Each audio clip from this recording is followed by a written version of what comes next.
I work 4 days a week with overnight shifts that last from 10 to 12 hours. To maintain a consistent sleep schedule, I sleep during the day and stay awake at night. On my days off, I stick to the same schedule. I'd usually wake up at around 9 p.m., have breakfast, and do some chores before heading out for a run.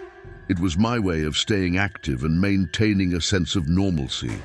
My house is located near a forest preserve, so I typically take a well-known trail. This path was a large loop, and I'd go around it as many times as I felt necessary. On one of my runs, things took an unsettling turn. As I completed my second loop, I noticed a man standing on the path up ahead. At first, I thought he was merely out for a walk, but as I got closer, I realized he wasn't moving. He watched me intently as I approached. I continued running, but the man's gaze followed me. When I looped around again, he had vanished. It seemed odd, but I brushed it off, thinking he might have taken a shortcut. The exit was on the opposite side, though, and he didn't pass me on the path. A sense of unease lingered, and I decided to cut my run short and head home. As I reached my front door, I heard a noise outside, and it was almost 1 a.m. There shouldn't have been anyone near my house. I looked through the peephole and saw the same man from the forest standing on my porch. My heart sank. I called 911 and reported a possible stalker outside my home. The man remained on my porch, unmoving, for a considerable amount of time. When the police arrived, he acted as if nothing was wrong and provided no explanation for his presence. The police couldn't detain him as he hadn't committed any crime. His behavior was strange and it left me shaken, but they couldn't do much. I still don't know what the man's intentions were, but his actions were unsettling to say the least. If you are enjoying the video so far, please consider subscribing to the channel to support us. Thank you very much. I was on a long road trip coming back from my vacation, with a drive home that took about 16 hours. Determined to make it back in one go without stopping at a hotel, I powered through as the sun began to set. However, my eyelids grew heavy, and I found myself struggling to stay awake. To combat this, I snacked on some of the provisions I had brought, but my fatigue eventually got the best of me. I knew I needed a break to rest my eyes, even if just for an hour, or perhaps consider staying the night. The problem was, there weren't any towns or accommodations in sight. I zoomed out on the map to find the nearest place to stop, and the only option was a gas station about an hour away. It didn't look very promising, but I couldn't continue safely. I exited the highway and found myself at a gas station, seemingly in the middle of nowhere. This gas station stood at an empty crossroads with no other buildings or vehicles in sight. The main building's lights were off, although the gas pumps were still lit.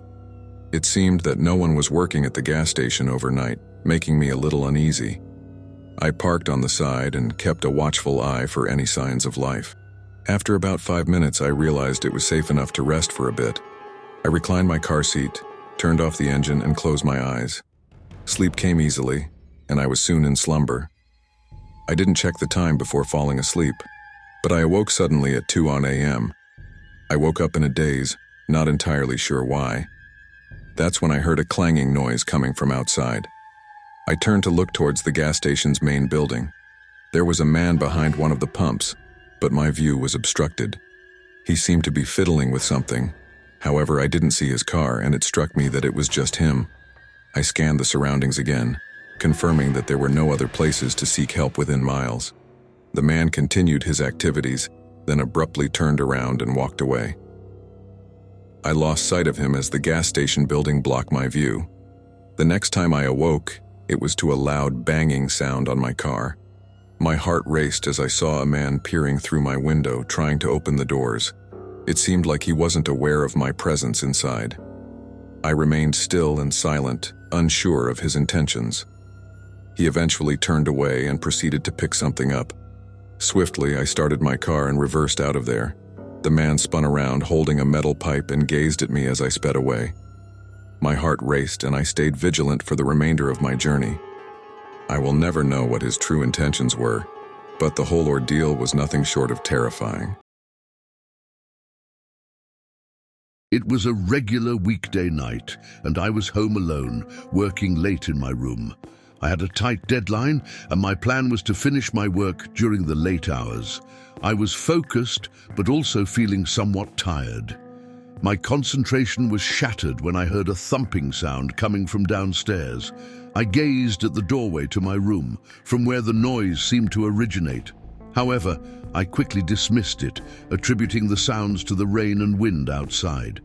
The creaks and thumps seemed like typical house noises. I continued working for some time with only the occasional creak.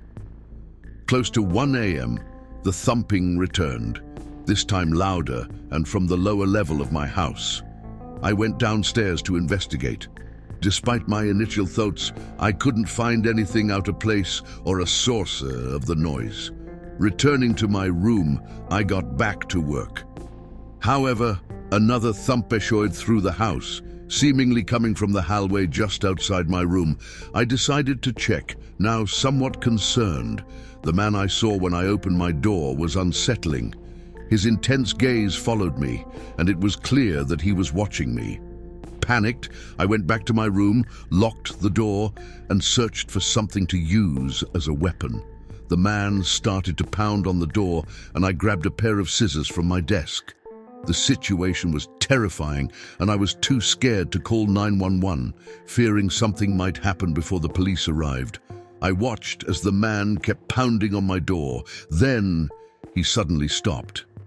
I heard heavy breathing outside the door, followed by footsteps moving down the stairs and eventually to the back of the house, where a door closed. I dialed 911, and the police arrived quickly, but the man had vanished. Even though he didn't physically harm me, the fear and uncertainty of his intentions will continue to haunt me.